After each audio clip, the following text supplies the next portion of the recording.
Shalom, selamat malam jemaat yang dikasih Tuhan. Selamat bertemu kembali di dalam ibadah KPK online pada malam hari ini. Kita sudah rindu sekali ya, karena sudah tidak bisa ketemu, saling menyapa satu dengan yang lain. Namun kita tetap bersyukur kalau Tuhan berikan kesempatan kepada kita untuk kita bisa beribadah sekalipun lewat online. Namun kita bersyukur Tuhan berikan kesempatan yang luar biasa untuk kita bisa kerjakan apa yang bisa kita kerjakan. Kalau kita diberi kesempatan untuk kita bisa beribadah online, ya mari kita lakukan dengan sepenuh hati kita. Saya akan mengajak Bapak Ibu Saudara sekalian yang ada di rumah, yang saat ini mengikuti persekutuan keluarga di rumah masing-masing. Saya akan ajak jemaat dikasih Tuhan untuk angkat satu pujian yang mengatakan, aku hendak bersyukur kepadamu Tuhan karena keadilan-Mu. Aku mau bermazmur Tuhan. Kita akan angkat pujian ini dengan sepenuh hati kita, dengan segenap hati kita. Pujian ini akan mengawali ibadah persekutuan keluarga pada malam hari ini. Biarlah pujian ini membajak setiap hati kita, sehingga hati kita siap ditaburi oleh kebenaran firman Tuhan. Haleluya.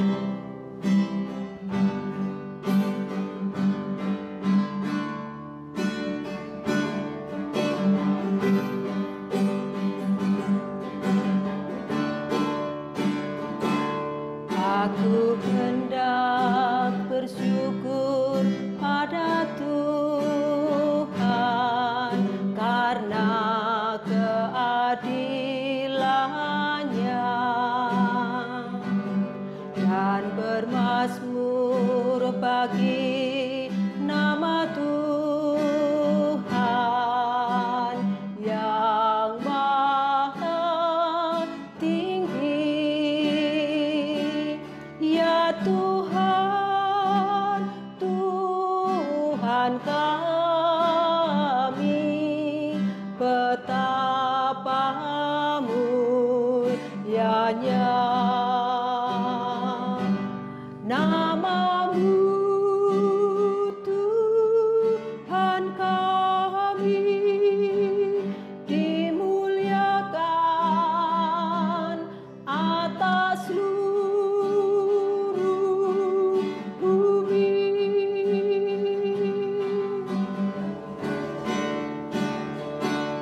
Aku hendak bersyukur pada Tuhan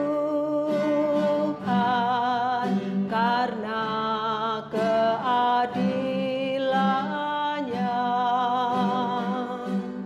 dan bermazmur bagi nama Tuhan yang maha tinggi. Ya Tuhan, Tuhan kami, betapa mulianya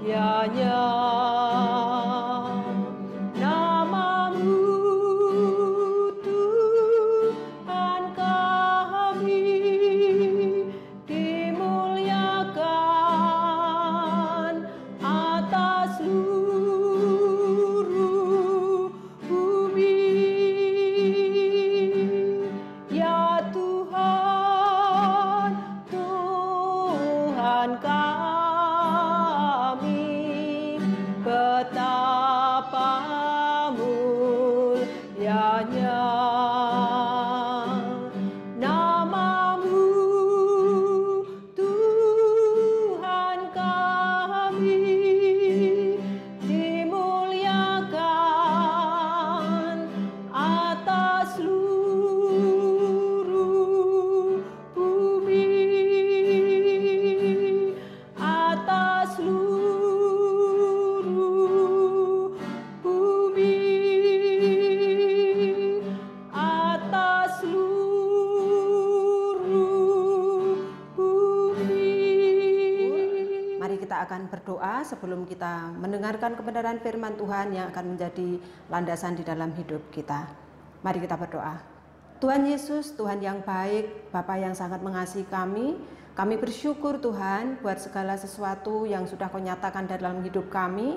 Kalau saat malam hari ini Bapa, Engkau pertemukan kami kembali di dalam kami beribadah kepada Engkau, Tuhan yang beracara, Tuhan yang akan berotoritas atas hidup kami. Bapa, kalau sebentar kami akan mendengarkan kebenaran firman-Mu, biar Roh Kudus sendiri yang bekerja Tuhan. Engkau pakai hamba-Mu yang kecil ini untuk menjadi sarana Tuhan, menyampaikan firman-Mu yang besar, yang bisa mendasari di dalam langkah hidup kami. Tuhan yang berfirman, Tuhan yang akan bekerja di dalam pemberitaan firman Tuhan pada malam hari ini. Kami menyerahkan Tuhan untuk jemaat-Mu dimanapun mereka berada. Biarlah Tuhan firman yang sudah disampaikan tidak akan kembali dengan sia-sia, namun firman itu suatu saat akan menghasilkan buah-buah yang manis, buah-buah pertobatan Tuhan. Kami percaya Engkau yang bekerja Tuhan, Engkau yang berfirman. Kami serahkan Tuhan waktu kami sepenuhnya ke dalam tangan kasih-Mu. Dalam nama Tuhan kami Yesus Kristus yang menjadi juru selamat kami berdoa dan ucap syukur. Haleluya, amin. Malam hari ini saya diberikan materi oleh Bapak Gembala, yaitu yang diambil dari Markus 7 ayat 31 sampai dengan Markus 7 ayat 31 sampai dengan 37. Saya akan bacakan untuk kekasih-kekasih Tuhan. Mari kita akan bersama-sama menyimak firman Tuhan yang malam hari ini akan kita renungkan. Markus 7 ayat 31 sampai dengan 37, demikianlah firman Tuhan. Kemudian Yesus meninggalkan pula daerah Tirus dan dengan melalui Sidon pergi ke Danau Galilea di tengah-tengah daerah Dekapolis.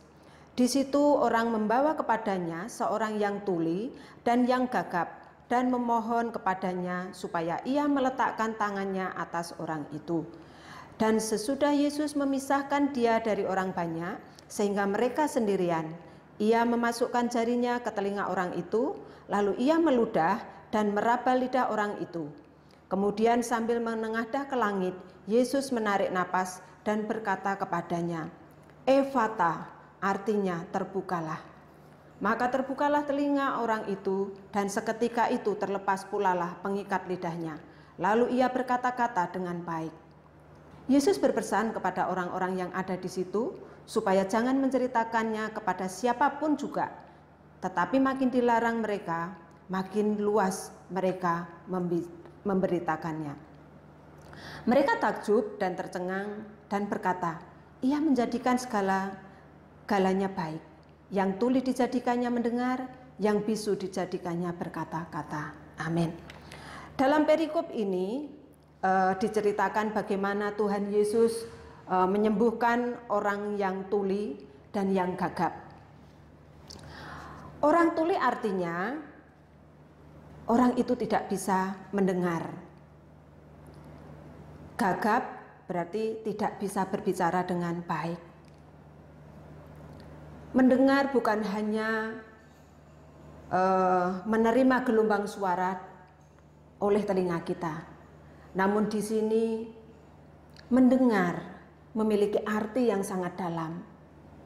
Mendengar artinya adalah mengerti sesuatu dengan baik. Bahkan Tuhan pun sering mengatakan di sana, barang siapa bertelinga, hendaklah dia mendengar apa yang dikatakan oleh Roh.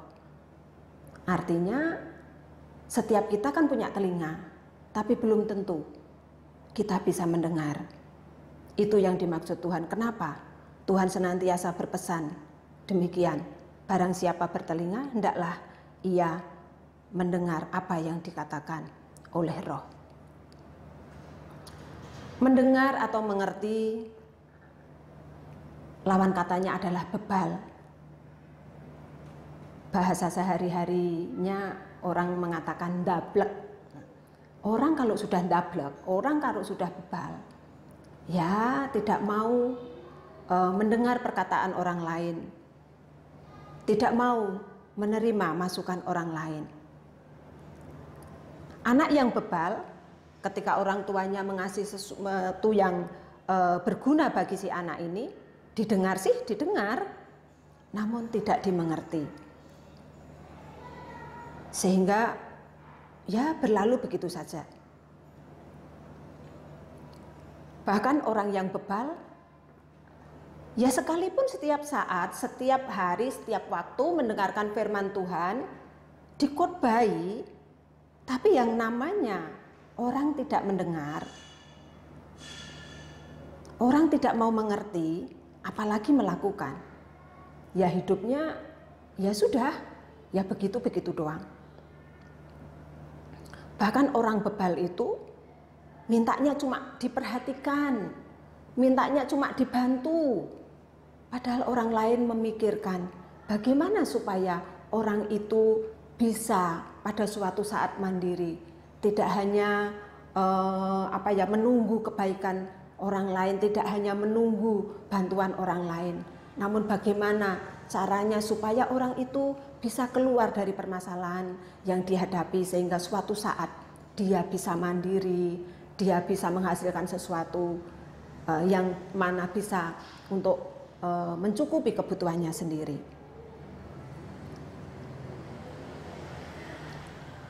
Karena kita tidak bisa mendengar, kita tidak bisa mengerti, maka sulit untuk mengeluarkan kata-kata yang baik dari mulut kita, alias gagap, bicaranya tidak jelas, bahkan bicaranya tidak bisa dimengerti oleh orang lain.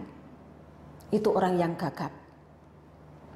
Dan orang-orang yang seperti ini perlu penanganan khusus, perlu diperhatikan khusus, seperti yang sudah Tuhan Yesus lakukan di dalam ayat 33. Saya akan bacakan. Dan sesudah Yesus memisahkan dia dari orang banyak, sehingga mereka sendirian. Mereka adalah Tuhan Yesus dan orang tuli tersebut. Ia memasukkan jarinya ke telinga orang itu, lalu ia meludah dan meraba lidah orang itu. Tuhan Yesus melakukan segala sesuatu yang luar biasa. Ketika tangannya dimasukkan ke telinga orang tersebut, seakan-akan mau mengambil sesuatu dari telinganya. Ketika tangannya meraba lidah orang tersebut, seakan-akan ingin melepaskan segala yang mengikat lidahnya. Lalu apa yang membuat orang ini tidak bisa mendengar? Apa yang membuat orang ini sehingga tidak bisa berbicara dengan baik? Banyak hal yang membuat telinga kita tersumbat. Banyak hal yang membuat kita tidak bisa mendengar. Kebencian, dendam, cemburu yang berlebihan, bahkan banyak hal yang membuat itu bisa menjadi penyumbat telinga kita. Sehingga kita tidak bisa mendengar, kita tidak bisa mengerti sesuatu dengan baik.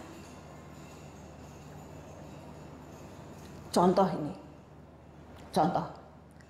Kalau orang sudah benci dengan Bu Arti, ya apapun yang dilakukan Bu Arti, apapun yang dikerjakan Bu Arti, ya kan semuanya dinilai negatif. Semuanya salah. Semuanya tidak benar, sekalipun yang dikatakan, yang dilakukan Bu Arti itu adalah benar. Begitu juga dengan sebaliknya. Kalau orang sudah menokohkan Bu Arti, kalau orang sudah sayang sama Bu Arti, maka apapun yang dikatakan Bu Arti, apapun yang dilakukan Bu Arti, ya diturutin aja. Bu Arti ngomong apa, suruh apa, ya udah diturutin aja. Padahal yang dikatakan Bu Arti itu salah. Tapi karena sayangnya, karena sudah terlanjur untuk mengagungkan menokohkan, sehingga sampai segitunya. Apapun yang dikatakan Bu Arti selalu dituruti dan dilakukan. Contoh lain, kalau di dalam hubungan keluarga suami istri, kalau kita bisa masing-masing mendengar, kalau kita bisa masing-masing saling mengerti dengan baik, maka tidak ada yang namanya itu perang dunia di dalam rumah tangga. Bahkan saling melempar mangkok. Bahkan mangkok itu isinya masakan. Masakan yang enak yang seharusnya bisa dinikmati oleh seluruh keluarga. Namun karena kebencian, karena cemburu, karena kemarahan, sehingga itu tidak bisa dinikmati. Bahkan dilempar sana, dilempar sini, sehingga semuanya sia-sia. Kalau masing-masing pasangan itu bisa saling mengerti, saling mendengar, maka tidak akan terjadi seperti itu. Keluarga akan utuh, keluarga akan damai sejahtera. Jadi kita mau senantiasa memiliki telinga yang bisa mendengar, memiliki telinga yang bisa mengerti apa yang dimau Tuhan, apa yang dimau Tuhan untuk hidup kita, untuk kita kerjakan, kita lakukan dengan benar. Pada saat malam hari ini, Tuhan mau ingatkan kita, supaya ketika kita menilai orang lain, kita harus objektif. Jangan menilai orang lain berdasarkan perasaan. Kalau kita menilai orang lain berdasarkan perasaan, ya seperti tadi yang terjadi. Seperti apa yang dialami oleh Bu Harti. Tapi Tuhan tidak mau seperti itu. Tuhan tidak mau kita seperti itu. Ayo kita belajar ketika kita menilai orang lain dengan objektif. Ya kalau memang orang itu salah, ya katakan salah. Kalau memang orang itu benar, ya katakan benar. Sekalipun itu seorang pendeta, sekalipun itu seorang majelis, sekalipun itu hamba-hamba Tuhan yang dipakai Tuhan luar biasa. Namun ketika melakukan kesalahan, ya kita harus sampaikan itu, bahwa itu salah. Karena kalau kita tahu yang dilakukan salah, kita tidak menegur, maka pertanggungjawaban kita besar di hadapan Tuhan. Begitu juga dengan sebaliknya. Mungkin ada orang yang bertobat baru, namun melakukan sesuatu yang benar, sesuatu yang baik. Ya kita harus mengakui itu semua. Kita harus percaya bahwa yang dikatakan itu benar. Di akhir zaman Tuhan mau pakai orang-orang yang bahkan tidak pernah dianggap oleh dunia. Itu yang dipakai Tuhan. Mungkin orang-orang yang tidak pernah terhitungkan, itu yang dipakai Tuhan. Bahkan pakai ibu-ibu rumah tangga yang mungkin orang lalah iso apa wong sekolah we ora kok. Sekolah saja tidak kok bisa apa. Tapi justru di situ Tuhan mau pakai. Tapi bagaimana dengan hamba-hamba Tuhan, dengan pendeta-pendeta? Justru di akhir zaman ini banyak pendeta-pendeta yang jatuh di dalam dosa. Banyak hamba-hamba Tuhan yang jatuh di dalam dosa. Mungkin mereka berpikir, kada ada cuma yang tahu, tidak ada orang yang tahu kok. Padahal setiap khotbah di mimbar menyampaikan kepada jemaatnya, tidak ada perkara satupun yang tersembunyi di hadapan Tuhan.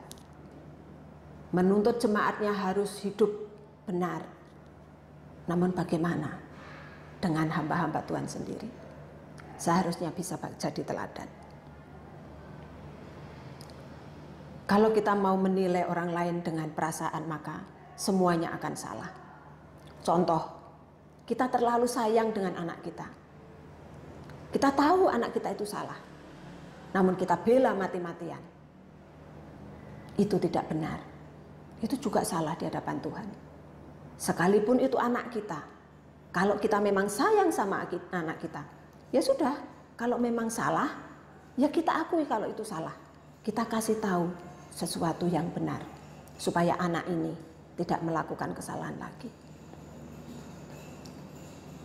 Bapak Ibu Saudara yang terkasih, malam hari ini saya akan menyimpulkan bahwa kita harus meminta Tuhan supaya mengambil sumbatan-sumbatan yang ada di dalam telinga kita, yang membuat kita tidak bisa mendengar, yang membuat kita tidak bisa mengerti.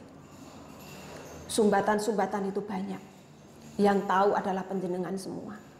Apa yang menyumbat telinga kita, kita minta sama Tuhan. Tuhan, buka telingaku. Masukkan tanganmu, masukkan jarimu dalam telingaku Tuhan. Supaya telingaku terbuka. Seperti apa yang sudah dialami oleh orang tuli ini. Kita minta belas kasihan yang daripada Tuhan. Sumbatan-sumbatan itu supaya terbuka. Kita akan baca di dalam ayat 34 dan 35. Markus 7 ayat 34, demikianlah firman Tuhan. Kemudian sambil menengadahkan ke langit, Yesus menarik napas dan berkata kepadanya, Ephata, artinya terbukalah. Maka terbukalah telinga orang itu, dan seketika itu terlepas pulalah pengikat lidahnya. Lalu ia berkata-kata dengan baik. Supaya kita bisa berkata-kata dengan baik, supaya kita bisa mendengar, mengerti apa yang menjadi maunya Tuhan. Kita mau merendahkan diri kita. Tuhan, buang segala sesuatu yang membuat telingaku tersumbat, yang tidak bisa mengerti dan tidak bisa berkata-kata dengan baik.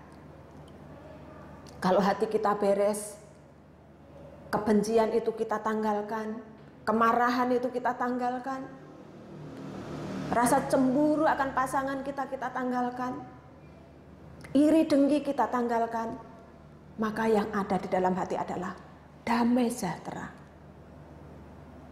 Ketika hati kita beres, kita akan mudah sekali untuk kita bisa mengucap syukur.